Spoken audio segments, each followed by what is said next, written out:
Singhania Buildcon group presents Jana Gana मन property fest bumper lucky draw के साथ 20 जनवरी से 30 जनवरी तक। हम हैं सिंघानिया बिल्डकॉन।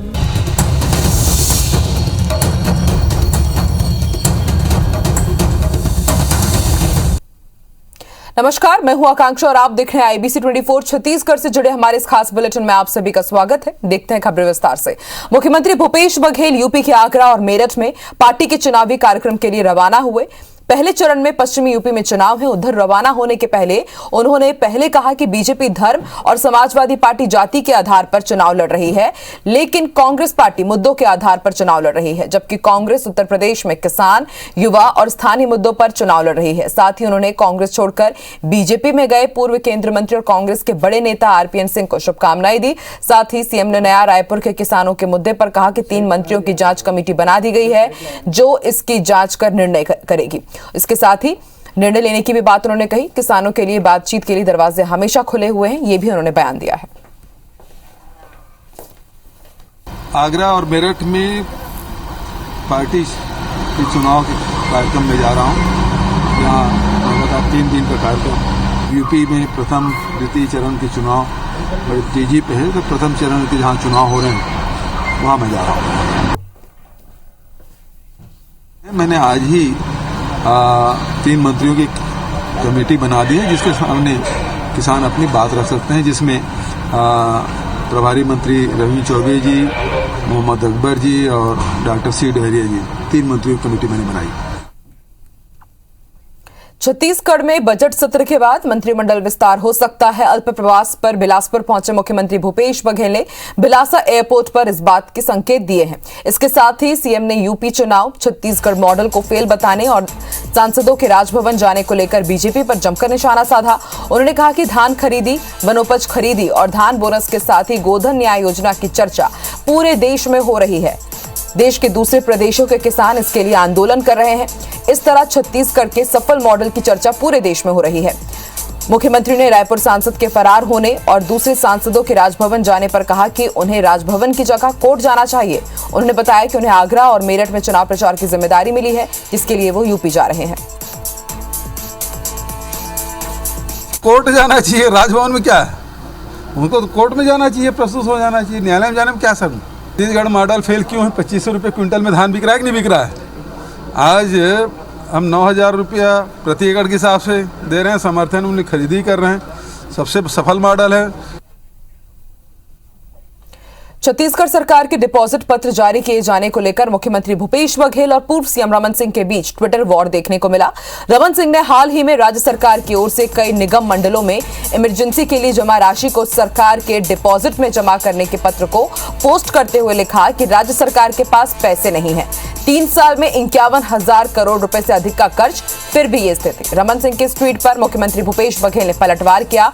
उन्होंने रमन शासनकाल में जारी किए गए कई डिपॉजिट पत्रों को पोस्ट किया। सीएम भूपेश बघेल ने तंज कसते हुए लिखा कि चिंतित हूं डॉक्टर साहब, कहीं आप स्मृति लोप का शिकार तो नहीं हो गए हैं।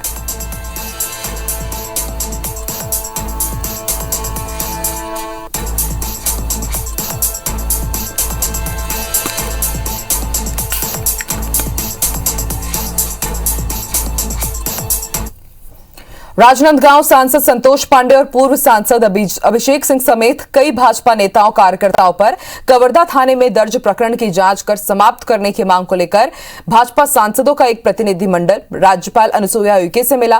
प्रतिनिधिमंडल में सांसद सुनील सोनी, विजय बघेल, गुहाराम अजगले, गोमती साय और चुन्नीलाल साहू भी मौजूद थे। राज्यपाल से मुलाकात के बाद सांसद सुनील सोनी और विजय बघेल ने बताया कि पिछले साल कवर्धा में अक्टूबर में भगवा ध्वज मामले पर भाजपा के सांसद संतोष पांडे और पूर्व सांसद अभिषेक सिंह के खिलाफ पुलिस ने फरारी घोषित किया है। वहीं नेताओं समेत कई भाजपा जनप्रतिनिधि और पदाधिकारियों की चल अचल संपत्ति की जांच कराई जा रही है, जबकि सांसद संतोष पांडे और अभिषेक सिंह लगातार क्षेत्र में दौरा कर रहे हैं। फिर भी पुलिस प्रशासन की ओर से फरार घोषित करना एक षड्यंत्र है। सांसदों ने कहा कवर्धा पुलिस की कार्रवाई नियम विरुद्ध है। इस मामले पर मुख्यमंत्री भूपेश बघेल ने कहा है कि भाजपा को कोर्ट जाना चाहिए। राज्यपाल से मिलकर क्या होगा?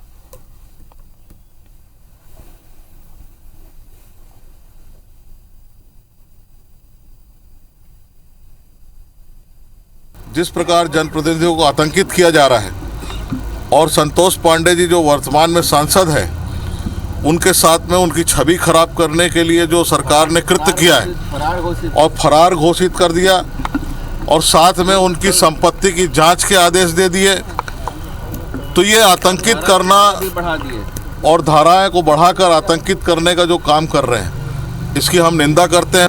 उनको सीधी सी बात है कि उनको कोर्ट में जाना चाहिए, और पहली बार नहीं हो रहा है। ऐसे अनेक, मतलब कोई दर्जन भर नहीं, हजारों लाखों में इस प्रकार के प्रकरण पूरे देश में मिलेंगे जिसमें इस प्रकार से चालान प्रस्तुत किया जाता है। उनको जाना चाहिए। बीजेपी के राष्ट्रीय सह संगठन महामंत्री और छत्तीसगढ़ बीजेपी संगठन प्रभारी शिव प्रकाश आज से रायपुर दौरे पर हैं। शुक्रवार को वो प्रदेश कार्यालय कुशाभाऊ ठाकरे परिसर में बीजेपी कोर ग्रुप, प्रदेश पदाधिकारी और जिला अध्यक्षों और प्रभारियों की बैठक लेंगे। बैठक में नगरीय निकाय चुनाव में हार की समीक्षा और आगामी 3 महीने के लिए संगठन की कार्य योजना समेत माइक्रो डोनेशन प्रोग्राम को लेकर विस्तृत चर्चा होगी। वहीं राज्य सरकार को कई मुद्दों पर घेरने की रणनीति भी तैयार की जाएगी। इसी तरह आगामी विधानसभा चुनाव के साथ ही मोर्चा संगठन और प्रकोष्ठ में जल्द नियुक्तियों को लेकर दिशा निर्देश दिए जाएंगे।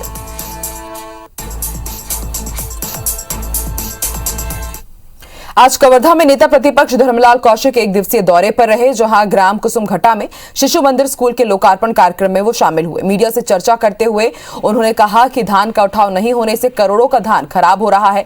वहीं कवर्धा विवाद मामले में सांसद, पूर्व सांसद समेत बीजेपी नेताओं के खिलाफ पुलिस कार्रवाई पर उन्होंने सरकार को घेरा। उन्होंने कहा कि जब सभी नेता जनप्रतिनिधि प्रोटोकॉल के तहत सार्वजनिक कार्यक्रम में शामिल हो रहे हैं, उसके बाद भी उन्हें फरार घोषित करना सत्ता का दुरुपयोग है। कौशिक ने कहा कि हम अपने कार्यकर्ताओं के लिए सड़क से लेकर कोर्ट तक की लड़ाई लड़ेंगे।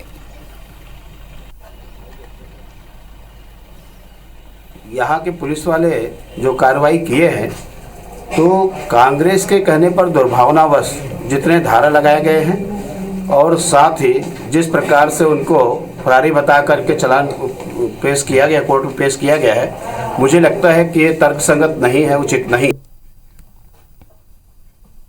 महात्मा गांधी पर आपत्तिजनक टिप्पणी करने वाले कालीचरण की रिहाई की मांग को लेकर आज नीलकंठ सेवा संस्थान समिति के पदाधिकारियों ने रायपुर के स्टेशन चौक पर धरना प्रदर्शन किया। धरने में बीजेपी नेता सच्चिदानंद उपासने भी शामिल हुए। लोगों की मांग थी कि कालीचरण पर राष्ट्रद्रोह का मुकदमा हटाया जाए और जल्द रिहाई की जाए। समिति के अध्यक्ष नीलकंठ त्रिपाठी का कहना है कि शासन प्रशासन जब तक उनकी मांगे पूरी नहीं करता तब तक वो यहीं बैठेंगे। वहीं इस मामले में सीएम भूपेश बघेल ने कहा है कि बीजेपी वालों को बताना चाहिए कि वो गोडसे का विरोध करते हैं या समर्थन। जेल में डाल दीजिए, हमको भी डाल दीजिए।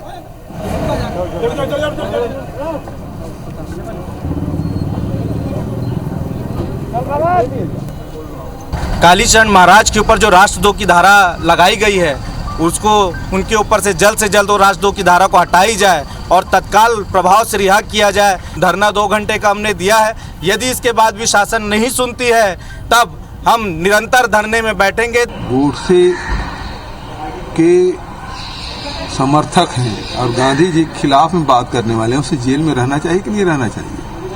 मैंने तो उसी समय पूछा था कि कालीचरण की गिरफ्तारी से भारतीय जनता पार्टी के लोग खुश हैं या दुखी हैं? और दूसरी बात यह है, महात्मा गांधी अमर रहे का नारा तो लगा सकते हैं, लेकिन गोडसे मुर्दाबाद ही तो बोले। छत्तीसगढ़ में अब तक 90 लाख मीट्रिक टन से अधिक धान की खरीदी हो चुकी है। राज्य में अब तक लगभग 20,79,000 किसानों ने धान बेचा है। खाद्य मंत्री अमरजीत भगत ने जानकारी देते हुए बताया कि अब तक लक्ष्य के लगभग करीब 86% धान की खरीदी की जा चुकी है। धान खरीदी के एवज में किसानों को 16,606 करोड़ 62 लाख रुपए जारी भी किए जा चुके हैं। वहीं डीओ और टीओ के माध्यम से अब तक लगभग 49,58,000 मीट्रिक टन धान का उठाव भी हो चुका है। 1,46,000 किसान बेच चुके हैं और लगभग 88 लाख मीट्रिक टन की खरीदी हो चुकी है। तो ये समझ लीजिए कि लगभग अंतिम चरण में, और हम जो अनुमान लगाए थे वो पूरा होने जा रहा है। बात करेंगे रायपुर की। रायपुर में कोरोना वैक्सीनेशन को गति देने 2 केंद्रों में शुक्रवार से डे नाइट टीकाकरण सत्र चलाया जाएगा। कलेक्टर ने इसके लिए आदेश जारी कर दिए हैं, जिसके मुताबिक शहीद स्मारक भवन और जिला अस्पताल पंडरी में अब रात 10 बजे तक टीकाकरण किया जाएगा। इन केंद्रों में डे नाइट टीकाकरण 2 पालियों में होगा। पहली पाली सुबह 8 बजे से दोपहर 2 बजे तक और दूसरी पाली दोपहर 2 बजे से रात 10 बजे तक रहेगी। स्वास्थ्य विभाग के अधिकारियों ने बताया कि शहीद स्मारक भवन का केंद्र प्रभारी शरद ठाकुर और जिला अस्पताल पंडरी का केंद्र प्रभारी डॉक्टर नीरज ओझा को बनाया गया है। उन्होंने बताया कि कामकाजी नौकरी पेशा लोग इस डे नाइट टीकाकरण केंद्र में अपना टीकाकरण करवा सकते हैं, जिससे कवरेज में वृद्धि होगी।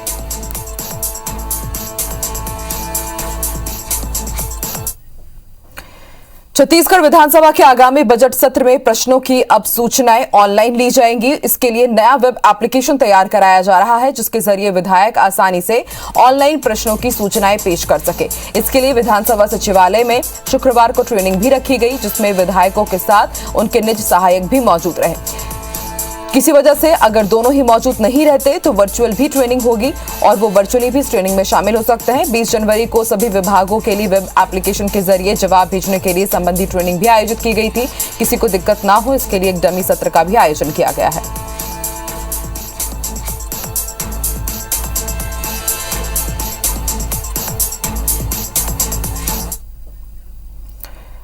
छत्तीसगढ़ में संचालित 252 कंपनियों के पंजीयन निरस्त करने के लिए रजिस्ट्रार ऑफ कंपनीज ने सार्वजनिक सूचना जारी की है। आपको बता दें, कॉर्पोरेट कार्य मंत्रालय के अधीन कार्यरत रजिस्ट्रार ऑफ कंपनीज से छत्तीसगढ़ में करीब 6,200 कंपनियां पंजीकृत हैं। इनमें से करीब 252 कंपनियों के पंजीयन निरस्त करने की कार्रवाई शुरू की गई है। सार्वजनिक सूचना के जरिए रजिस्ट्रार ऑफ कंपनीज बिलासपुर ने सभी 252 कंपनियों की 30 दिन के अंदर अपना जवाब पेश करने के लिए कहा है। जानकारी के मुताबिक जिन कंपनियों का पंजीयन निरस्त करने की कार्रवाई शुरू की गई है, उनमें किसी ने भी पिछले 2 साल में कोई कारोबार नहीं किया है। इसकी सूचना आयकर और जीएसटी विभाग को भी दी गई है। हालांकि अधिकारी इस बारे में कोई बात करना नहीं चाहते।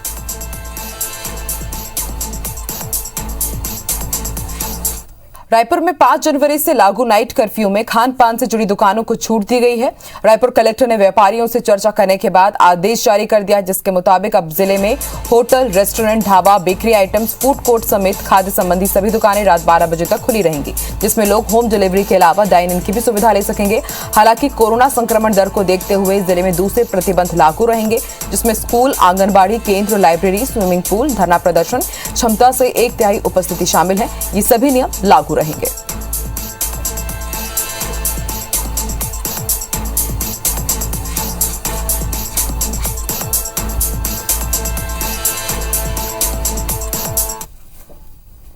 छत्तीसगढ़ की बिजली कंपनियों ने वित्तीय साल 2022-23 में टैरिफ निर्धारण के लिए अपनी याचिका नियामक आयोग के सामने पेश कर दी है। नियामक आयोग से मिली जानकारी के मुताबिक CSPDCL ने वित्तीय वर्ष साल 2022-23 के लिए अपना प्रस्ताव विद्युत नियामक आयोग के पास भेजा है। CSPDCL की माने तो इस साल उसे बिजली आपूर्ति के लिए करीब 14,970 करोड़ रुपए के राजस्व की जरूरत होगी, जबकि उसे मौजूदा विद्युत दर के करीब 18,612 करोड़ रुपए का राजस्व मिलने का अनुमान है। यानी इस साल CSPDCL को करीब 3,642 करोड़ रुपए के राजस्व का शुद्ध लाभ होने वाला है। ऐसे में CSPDCL चाहे तो विद्युत दर में कमी कर सकता है, लेकिन इस लाभ के पिछले सालों के लगभग 4,388 करोड़ रुपए के नुकसान की भरपाई का प्रस्ताव दिया गया है। यानी इस साल भी वितरण कंपनी का नुकसान लगभग 745 करोड़ रुपए का रहेगा। इसी तरह जनरेशन कंपनी ने भी 246 करोड़ रुपए के नुकसान का आकलन किया है। नियामक आयोग के चेयरमैन के मुताबिक बिजली कंपनियों ने सभी श्रेणी में बिजली दर बढ़ाने की मांग की है। हालांकि इस पर अंतिम फैसला जन सुनवाई के बाद ही लिया जाएगा। वहीं इस मामले में उद्योग मंत्री कवासी लखमा का कहना है कि आज जब सब तरफ दाम बढ़ रहे हैं तो ऐसे में बिजली की दर भी बढ़ सकती है।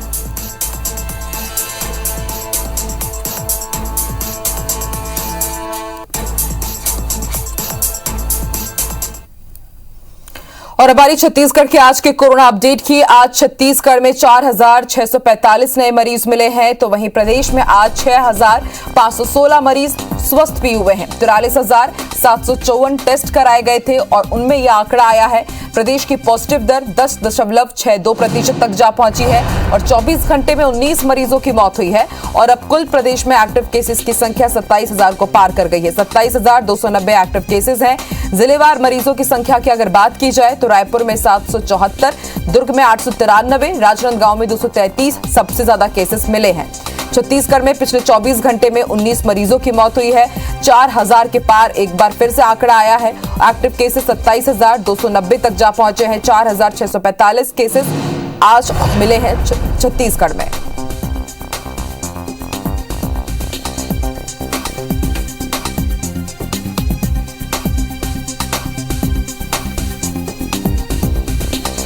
छत्तीसगढ़ की पॉजिटिविटी रेट 10 को पार कर गई है। 10.62% है पॉजिटिव रेट। वहीं अगर बात की जाए मौत की तो 24 घंटे में 19 मरीजों की मौत हुई है।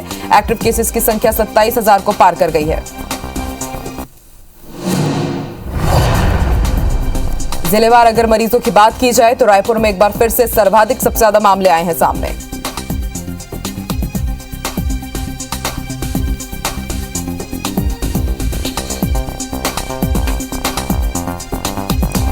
तो 6,000 तक आंकड़े पहुंचने के बाद अब छत्तीसगढ़ में कोरोना की रफ्तार थोड़ी कम हुई है। 4,645 नए केस मिले हैं और पिछले 24 घंटे में 19 मरीजों की मौत हुई है।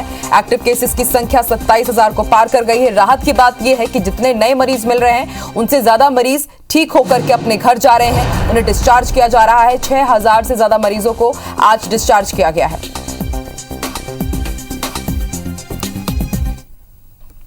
और इसी के साथ इस बुलेटिन में फिलहाल इतना ही। देश और दुनिया की तमाम खबरों के लिए आप देखते रहिए IBC 24। नमस्कार।